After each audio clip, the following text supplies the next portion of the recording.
mula sa 46 luggages, ang binababa nyo na lang ay 35. Yes, Your Honor. Sa Makatwid, merong diferensya na 11 luggages.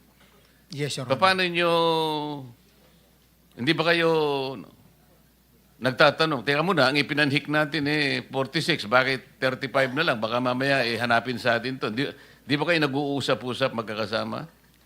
Sa mga pagkakataon na yun, Your Honor, wala na kaming time para mag-uusap. Ang sinusunod lang namin, pag tumawag na nasa lulod lang kami ng mga luggage na yung sasakyan, then pag natapos, proceed na kami doon sa pagde-deliver, Your Honor. Oo nga, ibig ko sabihin, hindi kayo nagtataka. Ang ipinanhik natin, ang dinala natin 46, bakit 35 na lang? Baka tayo hanapan. Hindi na namin alam yun, Your Honor. Wala na kaming idea kung anong nangyari. Ang ibig mo sa taas. sabihin, kung ano lang yung dadalhin nyo, nagkakasya na lang kayo doon. Yes,